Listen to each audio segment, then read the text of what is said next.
ये है कि इस वक्त डील की बहुत ज़्यादा बातें हो रही हैं कि कोई अंडरस्टैंडिंग हो गई है, कोई डील हो गई है।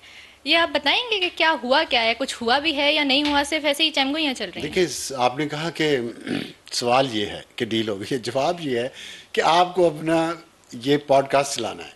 आप चाहती कोई खबर हो, चलें आपको खबर दे देते हैं फिर। खबर ये है कि डील तो हो गई है। अच्छा। इमरान खान साहब की? और जी, इमरान खान साहब की। किससे और डील हुई है? चाहे उनकी खुशी से हुई है या उनकी नाखुशी से हुई है, डील हो गई है। अच्छा, ये आप कंफर्म करें, यानी इट्स अ जी न्यूज़, बिल्कुल, इट्स अ न्यूज़। आज के दिन नॉट एन तक इट्स अ एनालिसिस। न्यूज़। और एनालिसिस तो देखें, डील जो है ना, अब रास्ते बंद हो गए सबके लिए, तमाम अतराफ के लिए रास्ते बंद हैं। इसलिए उन रास्तों को खोलने के लिए एक डील ज़रूरी थी, जो हुई है। और वो डील है स्टेटस को कायम रखने पे। थोड़ा रिलीफ मिलेगा पीटीआई को और उसके लीडर्स को, थोड़ा रिलीफ मिलेगा हुकूमत को, थोड़ा रिलीफ मिलेगा वकीलों को जिनके दुकानें बंद हुई हैं, जिनके कारोबार बंद हुए हैं, और थोड़ा रिलीफ मिलेगा पाकिस्तान की मईशत को। असल जो है ना कहानी, वो पाकिस्तान की मईशत की है। असल वजह हमारी कमिटमेंट या हमारी डिवोशन इस मुल्क के लिए, उसकी वजह से नहीं डील हुई। डील होने की वजह यह है कि पाकिस्तान की मईशत इस वक्त जिस स्टेज पे है, यहाँ से या तो ऊपर जा सकती है या धड़ाम से नीचे गिर जाएगी। ऊपर ले जाने के लिए ये स्टेटस को कायम रखने की चीज़ें तय की गई हैं। तमाम सियासी जमातें इसमें इसमें ऑन बोर्ड हैं। पाकिस्तान की ताकत के तमाम मराकज़ इसमें ऑन बोर्ड हैं। कॉन्स्टिट्यूशन एवेन्यू पे बहुत सारी बिल्डिंग्स हैं, वो ऑन बोर्ड हैं। और अडयाला जेल भी ऑन बोर्ड है। अब आप पूछेंगी कि पेशावर चीफ मिनिस्टर की एनेक्सी भी ऑन बोर्ड है, और अलीमा खान जहाँ रहती है लाहौर में, वो भी ऑन बोर्ड है। तो जी, सारे ऑन बोर्ड है। सर वो और जी, तो आपने बता ही दिया है। सवाल मेरा बेसिकली ये है कि डील या अंडरस्टैंडिंग उसी वक्त होती है जब आप बहुत ज़्यादा वीकर पोजीशन में हों या बहुत कॉर्नर्ड हो चुके हों। तो क्या ये समझा जाए कि इस वक्त सभी इतने कॉर्नर्ड हो चुके हैं कि उन्हें एक टेबल पे आके बैठना पड़ रहा है, क्योंकि अब से कुछ दिन पहले तक ऐसी कोई सिचुएशन देखिए, है? कॉर्नर कोई नहीं हुआ हुआ, थक कितने गए हैं लड़ लड़ के एक दूसरे के साथ। कि जो एक एक होती है तोप, एक होती है तोप का गोला, जो जिसे कहते हैं कैनन फॉडर। अब कैनन तो नहीं था कि फॉडर थक गया। ये जो सड़कों पे आ रहे हैं रोजाना वकील और दूसरे वर्कर्स, कितनी बार आए सड़कों पे, जबकि उन्हें पता है, अब पता चल गया है कि उनकी लीडरशिप तो उनकी जिंदगियों का, उनके जख्मों का, उनकी जेलों का, उनके मुकदमात का वो तो सौदा कर लेते हैं। तो क्या करें अब वो? और कोई 10-20 हज़ार लोगों के आ जाने से कुछ होता भी दस नहीं, बीस कोई हजार भी तो फर्क नहीं भी आ नहीं पड़ता। 10-20 हजार भी तो नहीं आ रहे। और तो इसलिए ये जो है, आपने देखा कि एससीओ कॉन्फ्रेंस बड़े सुकून से हो गई। 26वीं आईनी तरमीम लगता था कि पता नहीं क्या क़यामत आ जाएगी, और वो उसके हो गई। बाद पता नहीं क्या हो जाएगा। उसके बाद जस्टिस मंसूर चीफ ना बने जस्टिस ना चीफ बने जस्टिस। तो हम ईंट से ईंट बजा देंगे। जस्टिस यही आफरीदी बन गए, वहाँ चले भी गए पीटीआई के। फिर जी, इस आइनी तरमीम को हम नहीं मानेंगे, हम ये कर देंगे, वो कर देंगे। उस आइनी तरमीम के तहत एक कमेटी बनी पार्लियामेंट्री, उसमें पीटीआई ने अपने नाम दिए, फिर वो नहीं गए। उसके बाद अब जुडिशल कमीशन के लिए पीटीआई ने अपने नाम भेज दिए हैं, और उसमें वकील नहीं है।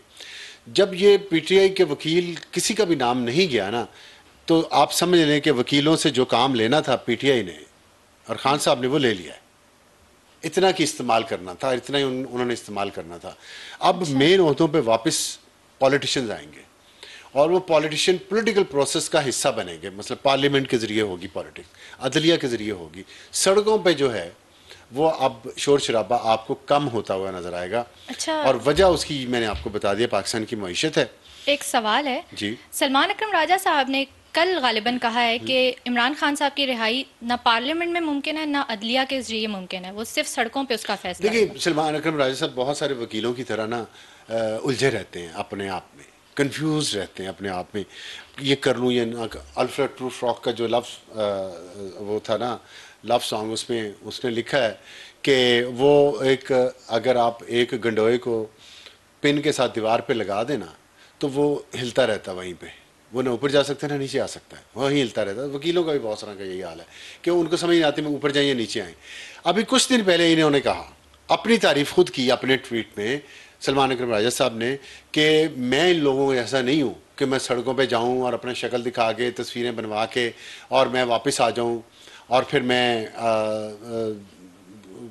अपनी वो शोहरत के लिए मैं नहीं ये कर सकता। मैं बहुत अक्लमंद हूँ और मैं बहुत सुलझा हुआ हूँ और मेरा तजर्बा जो है वो मुझे कहता है कि नहीं, इसकी जदोजहद का तरीका और है।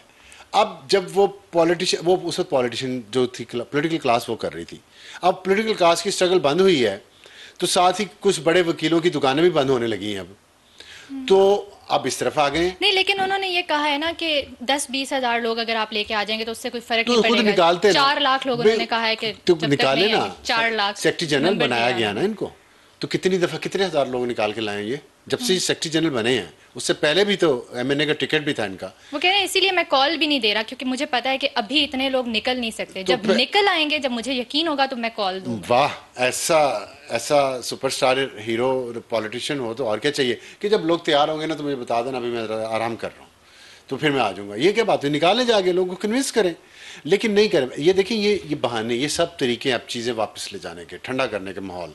अब उन्होंने क्या दिया, उन्होंने लोग ही तैयार हैं, लोगों पे डाल दी ना बात, खुद हट गए ना पीछे। यही होना है, ये सब आहिस्ता आहिस्ता पीछे हट जाएंगे इस किस्म की पॉलिटिक्स से, और 1 साल 1 महीने तक पीछे हट रहेंगे। और ये हुकूमत जो है आपकी, 1 साल 1 महीने तक इसे कोई डर नहीं है। अच्छा, हाँ, अनलेस के अपने पाँव पे खुद ही कोई कुल्हाड़ी ना मार लें। 1 साल 1 महीना, 1 साल 1 महीना। ओके। तो यानी तब तक ये गवर्नमेंट भी किसी से खतरे में नहीं है, और आप ये कह रहे हैं कि तब तक की अंडरस्टैंडिंग एटलीस्ट इस वक्त तक हो चुकी हुई है कि इकोनॉमी को चलने दें। जी, और अगर मैं हुकूमत को भी ये मशवरा देता हूँ, मशवरा क्या देना, खैर उन्हें पता होगा कि 1 साल 1 महीना ही है उनके पास, अपनी परफॉर्मेंस बेहतरीन कर लें, मईशत को ठीक कर लें, और तो चीज़ें 1 साल 1 महीने से आगे चली जाएंगी। वरना उसके बाद फिर क्या होता है, ये इसकी कोई गारंटी नहीं है। अच्छा, फिर फिलहाल तो यही है कि जी आप केपी और बलूचिस्तान में आप देखें कि सदर आसिफ अली जरदारी साहब जा रहे हैं चाइना, और वो चीफ मिनिस्टर बलूचिस्तान को लेके जा रहे हैं और चीफ मिनिस्टर खैबर पख्तूनख्वा को साथ लेके जा रहे हैं, सॉरी सिंध को, चीफ मिनिस्टर सिंध को और बलूचिस्तान को लेके जा रहे हैं साथ। और पिछले कुछ अरसे में बहुत ज़्यादा वहाँ अटैक हुए हैं चीनियों पे, वैसे भी दहशतगर्दी बहुत ज़्यादा है। पाकिस्तान CPEC-2 शुरू करना चाह रहा है। इस दौरे में उन्हें चाइना को गारंटीज दी जाएंगी कि हम अपना जो सिक्योरिटी सिस्टम है उसको बेहतर कर रहे हैं। अब आप देखें ना कि हमारी सिक्योरिटी सिस्टम का हाल भी तो पतला ही है ना। 6 महीनों में 2 दफ़ा चीनियों पे हमला हुआ, उनके सफ़ीर ने यहाँ कितनी सख्त बात की है। हमें खुद उन्हें ये बात कहने की नौबत ही नहीं आनी चाहिए थी अगर हम जिम्मेदार तरीके से अपना काम करें। तो अब जो प्रायोरिटीज़ हैं वो बदल रही हैं, प्रायोरिटीज़ बदल रही हैं, नए ओहदों पे कुछ नए लोग आ गए, उसमें इंतज़ामिया के ओहदों पे भी, और चीफ जस्टिस भी नए आ गए हैं। चीफ जस्टिस आए 3 साल के लिए, और इंतज़ामिया के ओहदे पे जो DG ऐसे नए आए हैं वो भी 3 साल के लिए आए हैं। तो लेकिन मैंने आपको बताया, हुकूमत 3 साल तभी निकाल सकेगी अगर हुकूमत ने 1 साल 1 महीने में अपनी परफॉर्मेंस ठीक कर ली तो। अच्छा, और उसमें मैंने आपको बता दिया, केपी और बलूचिस्तान में अमन अमान की सूरत हाल बेहतर करना है, मईशत पे तवज्जो देना है, और अब आपने जो बुनियादी चीज़ें कुछ बेहतर हुई हैं तो आगे कैसे चलती हैं, बिजली का कीमतें कैसे कम होती हैं, इकॉनमी GDP ग्रोथ हमारी बढ़ती है कि नहीं बढ़ती। तो मेरे ये ख्याल में ये जो डील है ना जिसकी मैंने बात की है कि हो गई है, मैं इस डील को पे तनकीद नहीं करूँगा, मैं इसको नेगेटिव नहीं कहूँगा, मैं ये नहीं कहूँगा कोई बिक गया और कोई किसी ने किसी को बेच दिया। अच्छा, देखिए सभी मुश्किलात में है। अगर कोई ये समझता है ना बाहर किसी मुल्क में बैठ के, अमेरिका में या बरतानिया में, कि वो खान डट के खड़ा है, तो वो इस चक्कर में खान को जो है दिन ब दिन उसको ख़राब करेंगे, दीवार के साथ लगा रहे हैं। डट के खड़ा या नहीं खड़ा, बहरहाल खान साहब की भी बस हुई हुई है, इस मुल्क की भी बस हुई हुई है, हुकूमतों की भी बस हुई हुई है, और कानून नाफज करने वाले इदारों की भी बस हुई हुई है, और अदलिया की भी बस हुई हुई है।